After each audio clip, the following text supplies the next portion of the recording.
Welcome back to another episode of Binge Warmers. Heyo! In this episode, a god buys us cheeseburgers. Well, not us. You don't know. You think? Oh, we still got a lot of episode to go. Yeah. Like episode of Binge Warmers. Yeah. Okay. There could be cheeseburgers outside just waiting for us. I hope so. Hey, remember to like and subscribe and leave us a funny comment. Comment question. Which god would you like to buy you cheeseburgers? Yeah, that's fun. I guess. I don't know. We don't get any comments. I want more comment. Yeah, so in this episode, Percy and the gang are leaving St. Louis.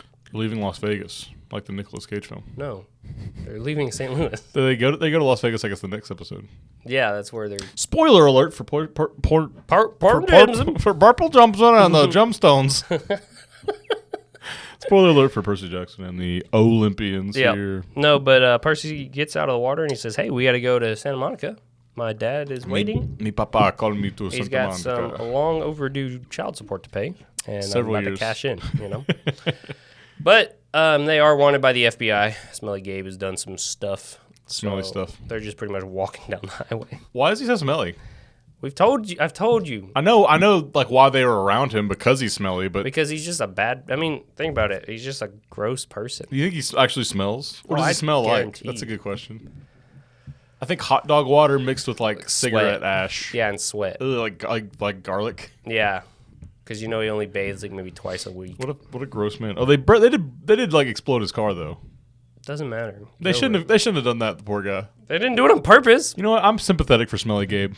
Let's get some Smelly Gabe love in the chat, please. No, he's a jerk. He's an online gambler guy. We meet Hades in this episode, played by... No, we Ares? don't. Ares. I don't know why I said that. We get Ares, and you're saying no, and I was like... He's like, Yes, who do we we meet? do. Who buys us cheeseburgers? Yeah. No, we meet Ares. What do Adam you think Copeland's of Edge. Adam Copeland / Edge. I will only refer to him as Edge from now on. Because we're edging. His- I think you said that last time. It's really funny. No, I liked it. I liked Edge a lot. I liked his portrayal of Ares. I think he kind of gets a little goofy, but that's okay. Like you can be you can be a little goofy with these types of characters. Yeah. Like this interpretation, like he's sort of a Well, we see this as like a running theme that Rick Riordan likes to poke at. He's like, the gods are essentially overgrown children, you know, that are used to getting their way. because if you look at their behavior, that's totally how they act. Yeah. So and he even goes Edge / Ares even goes into it. He's like, yeah, the gods, like, he's like, we're always at war. We're always fighting at each other. Like, if you do one thing that we don't like, we're going to be on your bad side. Yeah. The whole thing. And he kind of brings, because Annabeth's mom lets the monsters into her temple. Yeah. That's the whole. He's like, your mama's mad at you. Yeah. Okay, so that's not in the books, right? Mm-mm. So how does that I wonder if that resolves by the end of the season. Probably, because I'm assuming when he goes and turns the lightning bolt, he goes in and does that by himself in the book. I'm assuming they all go up there. Mm-hmm. And so while he's talking to Zeus and Poseidon, she's probably having a powwow with her mama. That sounds good. Yeah. We get another god in this episode, too. Spoiler alert. Yeah, which we don't get in the book series until the 4th book. Okay, so kind of going chronologically here, they meet Ares. They're walking down the road because they can't get a bus ticket or train ticket or whatever. He's on his motorcycle. Yeah. And he That's Spanish for motorcycle. I don't think it that's just me being a weirdo. I don't know. No, it's definitely canon. Anyway, so it's canon to Spanish language. But so he finds them, and he's like, you're off schedule, and he's like, I need you to get there so you can whatever. He's like, Zeus wanted all of his kids, he's one of his kids, to go find the bolt, so like y'all need to go. Like he's trying to help him for whatever reason. Yeah. Which isn't he like a bad guy in the books though? Yeah, it'll come out later what his motive is and stuff. This is true to the book. This part, like he takes him to Vegas or whatever. Yeah. Okay. So he's trying to get Hermes. He's trying to get Hermes to take him to Los Angeles quickly. Yeah. Well, the Hermes part's not. He just puts him in a truck and says, "This will get you west. This will get you west." I thought he was like, I'm taking you to the. Yeah, Hermes wasn't at the casino in the book. Well, but that's what in the show he says. Yeah. Okay, so that's like what he, and for him to do this kindness, this favor, he needs the shields from this water park built by Hephaestus. Yes, Hephaestus. That's also Spanish for Hephaestus. It's just the same. Hephaestus. I guess that probably is true. Yeah, probably. Because it's just a name. Yeah. I mean, most of Spanish is El Hephaestus. rooted in Latin. Yeah, that's true. So then we do all that, and then Percy kind of sacrifices himself at a low point, and then Annabeth sticks around to try and save him. Yeah. And then that's when we see Hephaestus. Yeah. And he's like, and Annabeth gives this whole speech of where she basically agrees with Percy, like, the gods are awful. You guys only care about yourselves. I'm tired of this. Like, if we're going your way, I hate it. Your way is awful, kind of thing. I like this character growth. In episode 2 or 3, like she's all about her mama. She got her hat, like she's rooted to her mom, like she loves her mom. She's a gift to her dad. She gets abandoned by her dad, but her mom still loves her and stuff.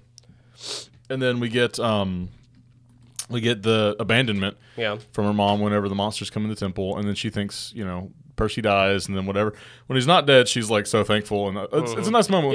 There's a lot of character growth in Annabeth in this episode, and I really like it. Is it too quick though? Does it just kind of happen on a dime? No, I think it would have if the mom stuff didn't happen, but I think the mom stuff happening really opened her eyes to, damn, I'm very tunnel vision on pleasing my mom when I should be helping my friends. You know what I mean? I think it's good. I enjoyed the character stuff, honestly. Yeah, it was really good. Grover gets to stick around and mess with Edge. Yeah, do a little detective work. I thought you were going to say do a little edging. Will it get unfunny? I don't know. Never will. I'm wearing these pants that have like bleached marks on them. I'm sorry. Why would you bring that up? I don't know. I just saw it in the frame and it made me upset. Okay. These are my best shorts. Not my best shorts. I've had these shorts for a while, and I bleached them. Hey, don't forget to subscribe. We can buy some new pants. Like and subscribe and send me some pants, please. Yeah. No, but it's really cool. I like that all the characters have things to do. I like that this episode is longer. It was about, like we asked last week, that be about 15 minutes longer, and we looked, and it was about 15 minutes longer than what we're used to. This is true. And there's not 45, 46 minutes. There's not really like a main conflict, like fight. No, it's just like... it's the quest. We got to find the shield. Yeah. They go in this tunnel of love, and that's sort of like a little funny story. Yeah, it's a story of Hephaestus, his life and stuff. Yeah, it shows really like a little animation, which is good. Yeah. Good animation. You see where Hephaestus is coming from, why he is the way he is. Absolutely. I'm not really happy with the portrayal of Hephaestus because I really liked... Omenson. Let's see what else he's been in. Go ahead. He was in Psych. Oh, yeah. No, because when you meet him in the books, you meet him in the 4th book, and he's just kind of this calm guy who proclaims not to get involved with Olympian politics and all that. All he really likes to do is tinker in his little forges around the world and trap his wife every now and then to get views, you know what I mean? It's on Hephaestus TV, like when he traps Ares. Is that real? Yeah. Because in the first book... Isn't he getting cucked? Yeah. Why would he put it on TV? He just doesn't care, you know? I mean, he's had millennia to decide that, you know what? And the reason my wife doesn't care about me. My wife. But in the first book, this whole water park, it's not the chair and stuff isn't there. It's supposed to, they get trapped and then the cameras turn on them and then they're supposed to be broadcast to Olympus so he can be like, haha, look at these losers, you know. So so in the books, he's not whiny. He's not like everyone's mean to me. He's just like, look, I like to mess with my forges. I like to pull pranks on my wife. Yeah. I'm just kind of here, and he helps Percy. So I don't like that in this. He's like this whiny nerd who's like, yeah, well, it's more. No one loves me. Everyone thinks I'm ugly. Is that more true to like the mythology? I think the first portrayal is because, and even in mythology, you don't see a lot of Hephaestus because he's just always tinkering. Huh. All he wants to do is build things. The name Hephaestus is really funny. Really? It's a funny name. Is it? Imagine naming your son Hephaestus. It was so hard to spell as a kid. Hephaestus. Yeah, well, good. You can read. I'm proud of you. I can't read. I just spelled book for you. Thank you. Yeah. Anyway, but yeah, I don't know. It was fine. It's cool that Annabeth changes a god's mind. Yeah, I like that. I like that a lot. Because, you know, like she starts like tinkering with it. And I'm like, oh, she's going to get him out. She can fix this. All the gods in Olympus can't do it. That's what I was like. The little bit of the girl power thing was a little too on the nose. Like, your mom couldn't fix this. Yeah. But you can. But she didn't actually fix it. So I applaud them for that. She appealed to the god. And that appeal was taken into account and everything. It's a smart thing, too, because the gods didn't try that either. They didn't try to appeal until the end. They said, we'll give you this wife. Please let them out. That was their appeal. Like, we'll sacrifice one of our sisters to you or whatever. The thing is, too, I wish he was uglier because that's the thing. That's the thing about Hephaestus. They try to like beard him up, but even like Hera threw him off the mountain because she thought he was so ugly, and then he got deformed from being chunked off a mountain as a baby. So he's in like these like in the book he's got like a metal brace on his leg. How's a god get deformed? I don't know. How's a god ugly on birth? You know what I mean? That's true. But okay, and Echidna too, right? She was supposed to be kind of bigger and uglier. Maybe they want to fat shame. I don't know. But she's pretty attractive in this. I mean, she's a mom. She's a mom MILF kind of energy. Yeah, I'd smash. I got you. I trapped you. Look at everyone on a Festus TV. I got him. No, but yeah, I think that's a TV show thing in general. Yeah. It's less so with movies. Like you can get an ugly character in a movie because it's like probably CGI'd up a little bit and something. But with a TV show, it's like all these characters have to be CW level hot, or like no one's gonna keep tuning in. I just wish he was uglier. That's a funny complaint to have, but I agree. But he kind of like limps away, sort of. He's sort of. I think he had a cane or something. If I'm not mistaken. So they did go with like deformity a little bit, but could have been more on the nose. How'd you feel about the chair? I thought that looked really good. No, the chair was great. That whole scene, I like that they put this in the show. I like that it changed because the book scene was just kind of like, oh no, we're running and I got to do this and stuff. And it sets up the nice because the show's called Percy Jackson and the Olympians. Yeah, Percy's not going to be stuck there for 4 more episodes. Yeah, exactly. So I in my head I'm like, okay, what are we doing? Like, why are we? But then it like starts melting into him. And I'm like, oh, okay, maybe. Yeah, the emotion was there too. They really sold this scene. Right before that, I wasn't happy with the whole. We always say show, don't tell. Yeah. Don't tell us that Percy got them out of the water by using his magic powers. Show us that Percy got them out of the water with his water powers. Dude, it like cuts too. You're like they must have run a budget there. Did you just use your powers to get us out of there? And he goes, I don't know. Yeah. But he blacks out, so it's one of those like. Yeah, but it's like just show us. It's cool. You're spending a lot of money on the budget for effects. We know that. Yeah. Do a little bit right there, Give us something. We haven't seen any action since like the Camp Half-Blood fight. You know what I mean? Let's see a little bit of action. What's is there any kind of action stuff with the hotel thing or the? No, because it's the hotel itself is it may be. Is it a hotel or like a casino or? It's both. Okay, so, I guess that's how it is in Vegas too. Yeah, it traps you in there by wanting you to play. I don't know what they get out of it other than people are just in them for. Maybe it's like life energy or something. Yeah, something. I'm not sure, but they get trapped in there for a little bit. There's no person stopping them. It's just overall the whole thing, I'm excited to see how they do the hotel, though. Yeah, I think I think we know for sure we're getting Lin-Manuel in this next episode. We'll get Hermes in there. So Hermes is in the next. I guess he wasn't in the show or the book. I mean, no. You don't see Hermes until the second book. So we're already doing stuff different. We've got two other guys we didn't get in the book in the show. Yeah, I don't know. What about Grover and Edge? Was that a funny? That's an interesting bit because we don't.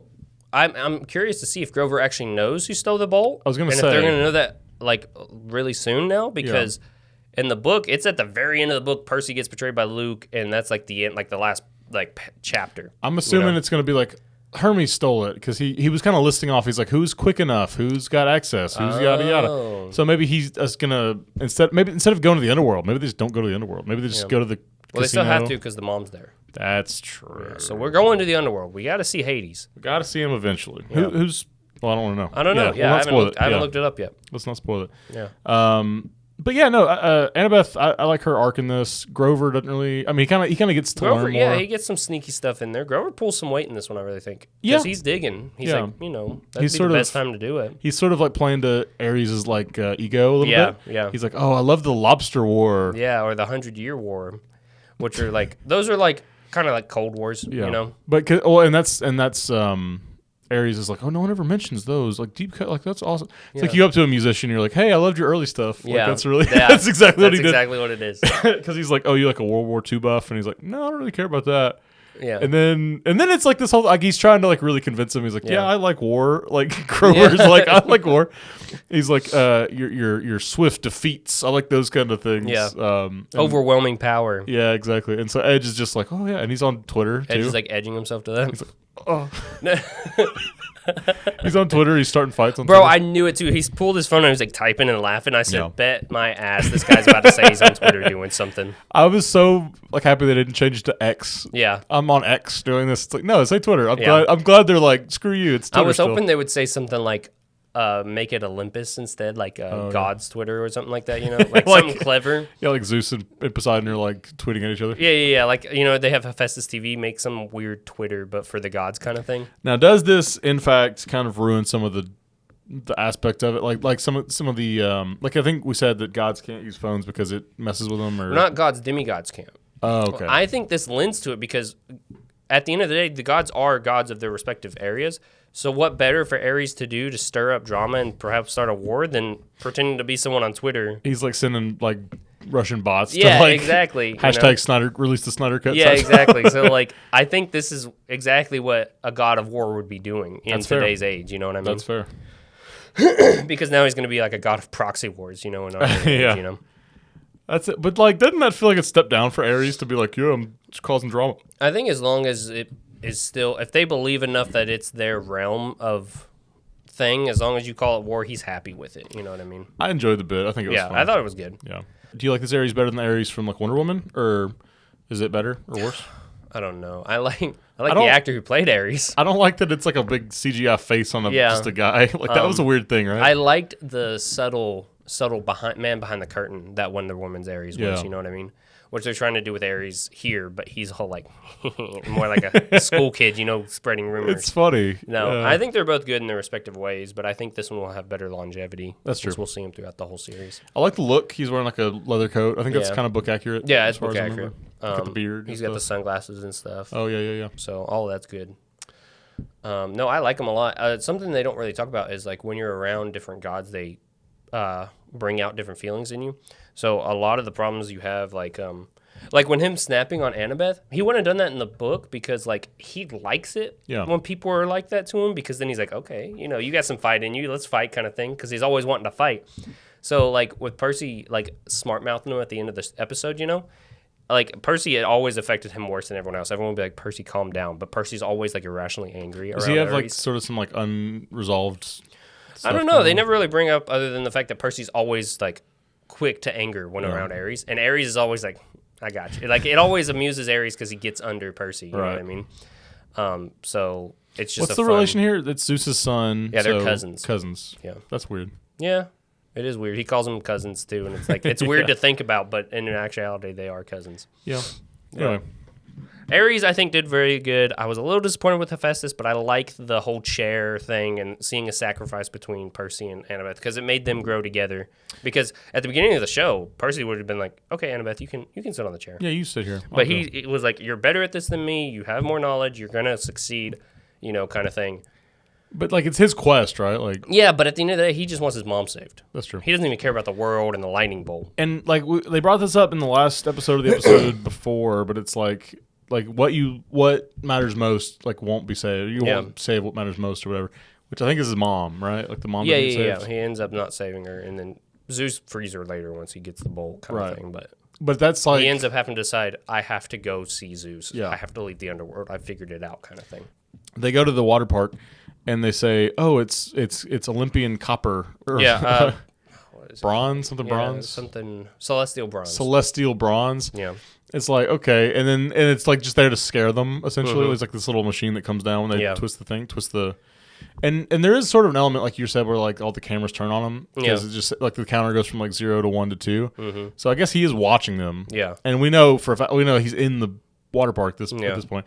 How does that work? Like which part? Like okay, do people go to the water park or is it like an abandoned water park? It's an abandoned one, so that's why. Because and I'm going off book here because they don't really explain it in the show, but Ares always says we are having to go into more and more off the beaten path places to meet up, me and Aphrodite, because everywhere we go, Hephaestus has been and put traps and stuff for us. So every time we go, it's got to be somewhere wilder and weirder. And so like that's why they have to keep going and more secluded and stuff. But the more and more they go off the beaten path, the more and more Hephaestus is like, okay, this is abandoned. We're gonna put some stuff here for you guys. Or it's a weird dynamic. I don't like it. It is. I think at this point he knows his wife doesn't love him. He doesn't care. So he's just like sort of arranged marriage. Yeah. So he's like, why not have some fun with it? In the books it was fun. In this he seems like he's sad. Yeah, and angry. So he's like, take my wife, William. I like it when he's just more resigned and happy about joking on him. You know what I mean? Yeah, that's true. It's a better dynamic. Yeah, and it makes you feel more respect for the person than like a weird pity. It's like a weird cuck. I keep saying the word cuck. I don't know. But he comes off as like a cuck in the show more so than he did in the books, in my opinion. Right. So, yeah, I'm not too happy with Hephaestus. I'm really not. Well, we didn't get that much of him either. We'll probably see him more in the next couple You think we'll get more seasons of this, by the way? I hope so. I hope that, the big payoff is to raise the kids as actors for this show, And it'll kind of mature as it goes. Yes, and I hope it does. So I hope as Rocky and as weirdly... It's Rocky and as Rambo-y. Yeah, I hate you. But as Rocky and weirdly accepted by the fans, I hope that we can keep going, and this is just a starting point. I've heard like you were saying last week. I've heard good, I've heard bad, I've heard mid. Yeah, and I hope there's enough mid and good to keep it going. And I think a lot of the times, because Parks and Rec. Yeah, this is not a 1-to-1 scenario, obviously. But Parks and Rec season 1, not that great. Season 2 through 3, 4, it was amazing television. So you sometimes you kind of have to get into your groove with the television show. Absolutely. And I think that's a lot. And that's the problem with TV shows. They can't learn anything episode by episode. They've put out the whole first season. So then they have to take all this back in. And then when they're writing and doing the stuff for the second season, they're like, what do we need to change? What can we adapt better? What do we need to keep more in line with the books? What can we stray off of? The feedback is going to be there. And I think with Disney as their benefactor and Rotten Tomatoes critically gave this, a 95, 96? I think so. At least the first 4 episodes. Yeah, critically, it's done well. So I hope we get at least a second season to keep it going. I'm just nervous, though, because, they canceled Willow one season. Granted, no one was talking about Willow. More people are talking about this. But I think it just got the book, community. And again, if more people who aren't just book fans don't watch it, then that might be the problem. Yeah, because the book fans will turn off if you don't start correcting things that they think you should correct. Actively crapping on the show, And if you've lost the book fans, you're definitely not getting the other people. You know what I mean? But I will say, the movie got a sequel, so it must have done well enough. I'm already seeing people think they misjudged the movies online, really? And I'm like, don't. Dude, everything swaps around. It always does, and I'm just like, no, because I went and rewatched them, just because I was in a Percy mood, and I was like, damn, these movies suck. You know what I mean? And I'm just like, people do not start trying to say that these movies were good because they were not good, buddy. Alexander Daddario, though. Yes, but I saw one today. They said Percy when I was a kid, and it was him throwing up water and riding a wave and stuff, and then it said Percy in the show, and he's flossing at Camp Half-Blood, and I'm like, don't even, dude, don't even. That's pretty bad. Yeah, I haven't when I was a kid. Yeah, or you sent me something recently that was 2000s kids, 2010s kids. It's only 10 years. Yeah, shut up. We all watched the same stuff. We all did the same thing. We watched Shrek 2 and we watched Frozen, and we loved them both. Yeah, well. No, you loved Frozen. We just don't talk about it. I'll talk about Frozen 2. I like Frozen 2. You like Frozen as well? Me too. I hate you. Oh, we see the Fates. We do. I don't like that. What's wrong with it? It just kind of happens. I feel like there should have been a greater weight to that scene. It could be there's more attention on them at that part because the police and the firemen are all looking for them. Yeah. Smelly Gabe. Or no, I think what it was, they don't 100% explain it. Yeah, this was right after Percy fell from the arch. Right, and it's all smoking and it's problems. How do you fix that, by the way? How do you fix the arch? I don't know. You can't get a gurney up there. There's no way. You can't get a crane up there? I don't think so. It's pretty high up there. Have you seen? How do they build skyscrapers? I don't know, dog. They do get high scaffolding or something. Yeah, so get some scaffolding. But it's an arch. It's like this. You can't there's nothing to build up on top of. If we can't fix the arch, then we failed as humanity. It's a good thing the arch is not broken. Is all I'm saying. But they see the Fates. Yeah. They recognize them as the Fates. The Fates look at them. And they go clip, and then that's it. They're kind of what is it called? I was gonna say scarfing. What is it called? Knitting. Knitting. Thank you. I was going to say yarning for a second, just because I knew what it was. The second you showed hesitation, I was like, oh, wait. You know that bit from Arthur, the aardvark, where he's like, he's a knitter. Oh, yes. And they're like, how did this pass? Yeah, it sounds kind of like something else. Yeah. They're knitting, and then they're all kind of looking at, and Annabeth's looking over. Grover's kind of like, oh, and so he's looking away. Yeah, he's like, don't look. They snip. Yeah. They snip a yarn. But I don't feel like the weight's there. I don't think that the moment, we needed a moment there, and there was no drop of music. There was no audio dimness. It was just everything was still going on, and I needed more of a focus on it. You know what I mean? I think that snip might have been the Percy thing where he gets trapped in the chair. Maybe. Could be. But he didn't die, so I don't. Yeah. I don't know. Anyway, I know according to the books that is supposed to mean something far, far, far later in the future. Oh, really? Yeah, it's a death in the final book. Oh, essentially is what that yarn means. Interesting. But I don't know how well what they're doing as far as movie to book or show to book kind of thing. I just wish there was more of a a moment with it. You know what I mean? Just a moment. A moment need to have. The fates are a big deal. When you see the fates, you don't mess around. You know what I mean? Yeah. And so I don't feel like that scene was taken seriously enough. I guess I agree. I didn't know that it was such a big thing. Yeah. I guess it would be. It's the fates. Yeah. Right. You see them cut a yarn, you know someone's dying. Yeah. Unless they just go really crazy and like someone does. They're just like cutting. Yeah. This is television. We can kill and bring anyone back. There's a weird character moment. I don't know if you remember this or not, but they're walking into Waterland, or they're in Waterland, and Percy says something about, if this was a horror movie, this would be where we don't want to go. Or he says, I think it's something like that. Yeah. And Annabeth's like, I've never seen a movie. I haven't seen a lot of horror movies, but this seems like exactly the kind of place this is just to avoid. I've never seen any kind of movie. I think that informs the previous thing where she's like in the convenience store. Yeah. And she's like shoveling candy. Yeah. She probably never had candy. So probably, she has no idea what to get. They're trying to do like a fish out of water thing, but they're not really doing it in a bad way. Yeah, they're very lightly doing it. There should have Yeah. been a whole scene. There probably was a cut scene or something because we wanted to get pacing better. Yeah. Where Annabeth and Percy are like talking about how he was raised in the human world, she was raised in the Greek world. Yeah. Greek god world. And then like she, but do more of that if you're doing that. Because that throwaway line is like, that's what I'm saying. It was just such a weird thing. It's like don't even have that end kind of thing, you know? Yeah.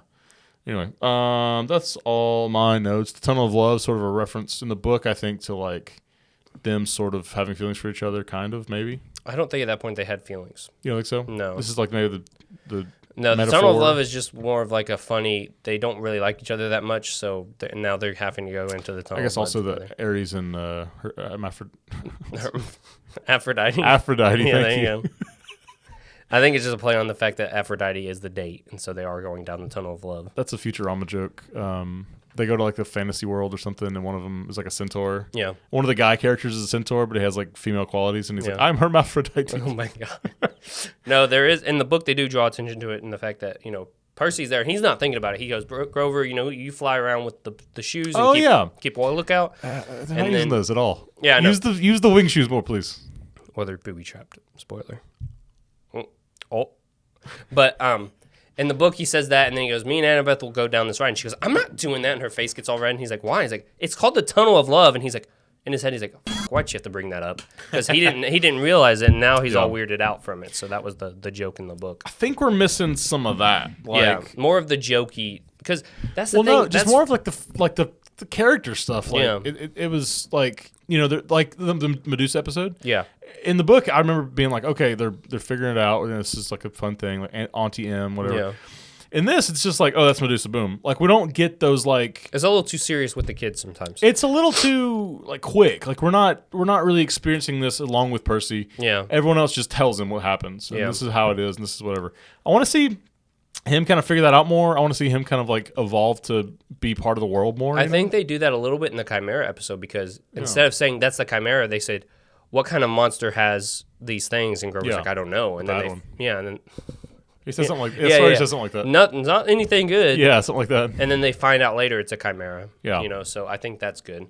But even then it's they don't even find out naturally. Again, Annabeth says, that's Chimera, that's a demigod killer, and it's like, why can't we just find this out in a more natural way? Why can't Percy be like, when he sees it, be like, oh, it's the Chimera? Yeah. You know what I mean? Yeah. Anyway, there's some of that. I think that's just sort of like inexperience maybe on the part of the storytellers. Yeah. Maybe it's like doesn't translate well from the book anyway. Yeah. I don't know. I wish that in a book there's a lot more exposition. Yeah. Because it's a book. Yeah. So they're like, how do we adapt that into a TV show? I guess that's my biggest gripe with the show right now. But I do like it. Like this episode really. This episode came a lot back. It came back a lot more from the St. Louis episode. Which I don't know. I'm glad they put the St. Louis stuff in there. I think that's iconic to the book. Yeah. And this is iconic to the book as well. I mean, they're hitting the big set pieces that we want to hit, at least so far. Right. But and I loved Edge's performance as Ares. I'm excited for him in the future more. I want to see them fight. Like, I know that's supposed to happen sometime towards the end of the book, but that'll be cool. Mm-hmm. Finally get some action in the show. Yeah. But yeah, I thought 6, like 7, 8. Yeah, I give it an 8. I guess 7. 7.5 maybe is what you'll go. No, just 7. 7.8. You edging me right now? But yeah, what did you guys think of the episode? Comment it down below. What were your thoughts on Edge? What What are your thoughts on Ares, Hephaestus, any of the changes they made in this episode? What god would you want to have a cheeseburger with? Like sit and talk to a god? Oh, yeah. Doesn't even have to be in this religion. Maybe. No. And we'll just keep it Greek. What Hindu god would you want to... No, what Greek god do you want to have dinner with, have a cheeseburger with? Yeah. I would want to talk a lot to, I guess Zeus. Who would I want to talk to? Probably talk to Hades. He sounds cool to talk to. Really? Yeah. He seems like he's I have better. this whole fear of death anyway. Might yeah. Might do me well, in some Greece, it's like, oh yeah, you just go to the underworld. It's not like you're. I mean, you do die, but then it's like this is another plane of existence kind of thing. Yeah. So, Hades sounds cool. What about Hermes? No, maybe Apollo. Apollo could be cool. Yeah. Even like Athena, like that'd be cool. Yeah. I feel like Athena would be too like haughty. You know what I mean? Haughty. That's a good word. Yeah. Like, Hot. too like, I'm having this dinner, but I don't. You're way too unintelligent. I'm not to have eating this conversation. cheeseburgers. Yeah. I'm like. Honestly, Ares might be kind of cool because you get to learn about the history and stuff. Oh yeah, I would talk because I love Western civilization too. So, yeah. A lot of gods to choose from. A lot of comments we don't have in the comment section yet. Get to work, losers. We love you. We'll see you later.